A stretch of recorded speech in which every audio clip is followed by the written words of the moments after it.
देश में इस वक्त साइबर ठगी सबसे खतरनाक स्वरूप ले चुका है क्योंकि डिजिटल अरेस्ट अब संसद तक पहुंच गया है। रायपुर सांसद बृजमोहन अग्रवाल ने लोकसभा में चेतावनी दी है कि ऑनलाइन ठग पुलिस अफसर बनकर वीडियो कॉल करते हैं, गिरफ्तारी का डर दिखाते हैं और लोगों को जिंदगी भर की कमाई मिनटों में साफ कर देते हैं। छत्तीसगढ़ में ही ऐसे 40 से अधिक मामलों में 32 करोड़ रुपए की ठगी सामने आ चुकी है। डर, धमकी और डिजिटल तकनीक के इस घातक खेल पर उन्होंने सरकार से तुरंत सख्त कार्रवाई और जीरो टॉलरेंस नीति लागू करने की मांग की है। नमस्कार, आप देख रहे हैं CGNN लाइव और मैं हूं नदीम। रायपुर सांसद बृजमोहन अग्रवाल ने लोकसभा में बढ़ते साइबर अपराध, डिजिटल अरेस्ट को राष्ट्रीय सुरक्षा और आर्थिक खतरे की श्रेणी में रखते हुए सरकार का तत्काल ध्यान आकर्षित किया है। उन्होंने कहा कि ठग अब तकनीक और मनोवैज्ञानिक दबाव का ऐसा घातक मिश्रण इस्तेमाल कर रहे हैं कि लोगों की पूरी जीवन भर की जमा पूंजी ही कुछ मिनटों में गायब हो जाती है। बृजमोहन अग्रवाल ने बताया कि ठग खुद को एनफोर्समेंट एजेंसी, क्राइम ब्रांच या पुलिस अधिकारी बता करके वीडियो कॉल करते हैं। उनके पीछे फर्जी पुलिस स्टेशन जैसा बैकग्राउंड होता है। वे वर्दी में तो नजर आते हैं, पीड़ित को फर्जी केस में फंसाने का डर दिखाकर उसे मानसिक रूप से बंधक बना लेते हैं। इसे ही डिजिटल अरेस्ट कहा जाता है। उन्होंने कहा कि भारत में हजारों लोग इस ठगी के शिकार हुए हैं और बुजुर्ग, अकेले रहने वाले महिलाएं और तकनीक की जानकारी नहीं है, जिन्हें ऐसी जनता सबसे आसान निशाना बन रही है। साथ ही सदन में बताया कि सिर्फ छत्तीसगढ़ में ही पिछले 3 सालों में डिजिटल अरेस्ट के 40 से अधिक मामले सामने आए हैं, जिसमें लगभग 32 करोड़ रुपए की ठगी की पुष्टि हो चुकी है।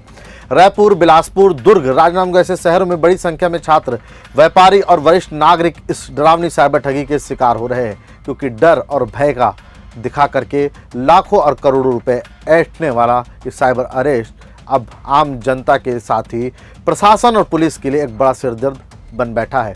साथ ही उन्होंने कहा कि पीड़ितों ने अपनी रिटायरमेंट की बचत, फिक्स डिपॉजिट, आजीवन कमाई का 80 से 90% तक ठगों को ट्रांसफर कर दिया, क्योंकि उन्हें लगा कि पुलिस उन्हें गिरफ्तार करने वाली है। भारत में डिजिटल अरेस्ट एक राष्ट्रीय स्तर का खतरा बन चुका है। उन्होंने बताया कि सुप्रीम कोर्ट भी इसे उभरती हुई गंभीर चुनौती मान चुका है। अब तक हजारों पीड़ितों से 3000 करोड़ से ज्यादा ठगे जा चुके हैं। साथ ही सांसद ने कहा कि डर और धमकी का ऐसा माहौल बनाया जाता है कि लोग कुछ ही मिनटों में अपनी पूरी जिंदगी की कमाई ठगों को दे देते हैं। ये सिर्फ आर्थिक अपराध नहीं बल्कि मानसिक शोषण भी है। साथ ही उन्होंने लोकसभा में जहां इस मुद्दे को गंभीरता से उठाते हुए इस पर हल करने की बात कही, इस पर चिंता व्यक्त की, वहीं उन्होंने सुझाव देते हुए कहा कि अगर किसी बैंक खाते से बड़ी राशि निकालती है तो उसे आधी रकम को कम से कम 24 घंटे तक के लिए रोके रखने की जरूरत है। साथ ही इस कदम से पीड़ित को समझने का समय मिल जाएगा, ठगी रोकने का रास्ता खुलेगा और संदिग्ध लेन देन पर तुरंत जांच संभव होगी। वहीं उन्होंने कहा कि जिस तरह से ठग अब मिनटों में तकनीक बदल रहे हैं, सरकारों को भी उसी तकनीक को अपनाकर उसी स्पीड से साइबर सुरक्षा अपग्रेड करनी चाहिए, खासकर बुजुर्गों के लिए। साथ ही बृजमोहन अग्रवाल ने मांग की है कि साइबर अपराधियों के खिलाफ कठोरतम कार्रवाई हो, तेज तरार कानूनी प्रक्रिया लागू की जाए, क्योंकि डिजिटल अरेस्ट कैसा होता है इसे भी हमको समझने की आवश्यकता है, क्योंकि डिजिटल अरेस्ट का मुद्दा सदन में तो उठा लेकिन इसे समझने की आवश्यकता है। तो आइए हम आपको बताते हैं कि डिजिटल अरेस्ट कैसा होता है और इसे कैसे किया जाता है। ठग किसी केस में फंसाने का पहले तो भय और डर दिखाते हैं, फिर फर्जी वीडियो कॉल के जरिए पुलिस स्टेशन, कोर्ट या ऐसी चीज़ें दिखाते हैं जिससे व्यक्ति के दिल और दिमाग में भय पैदा हो। साथ ही कहते हैं कि आपका बैंक अकाउंट क्राइम में इस्तेमाल हुआ है, डराने का धौंस दिखाकर मोबाइल कैमरा ऑन रखने को मजबूर करते हैं, आपको घर में कैद जैसा माहौल बनाते हैं, साथ ही मानसिक रूप से प्रताड़ित करते हैं। यही डिजिटल अरेस्ट होता है। डमी अकाउंट बनाकर पैसे ट्रांसफर कराते हैं, ऐप डाउनलोड करा के अपने मोबाइल और बैंक कंट्रोल में ले लेते हैं। यह पूरी ठगी हर मनोवैज्ञानिक दबाव और तकनीक के सहारे चलती है। प्रदेश में विगत 3 वर्षों में डिजिटल अरेस्ट के नाम पर ऑनलाइन ठगी के 40 से अधिक गंभीर मामले सामने आए हैं, जिनमें करीब 32 करोड़ रुपए की धोखाधड़ी की पुष्टि है। इनमें कुछ ऐसे मामले भी शामिल हैं जिनमें अपराध दर्ज नहीं किया गया है, लेकिन शिकायत के आधार पर जांच की जा रही है। रायपुर, बिलासपुर, राजनांदगांव जैसे प्रमुख शहरों में बड़ी संख्या में लोग साइबर अपराधियों के निशाने पर आए हैं। ठग खुद को केंद्रीय एजेंसी या पुलिस विभाग का अधिकारी बताकर पीड़ितों को फर्जी आरोपों में फंसाने की धमकी देते हैं। इसके बाद डिजिटल अरेस्ट का भय दिखाकर उनसे बैंक खातों से बड़ी रकम ट्रांसफर कराई जाती है। साइबर सेल और पुलिस की संयुक्त कार्रवाई अब तक 35 से अधिक आरोपियों को गिरफ्तार किया जा चुका है।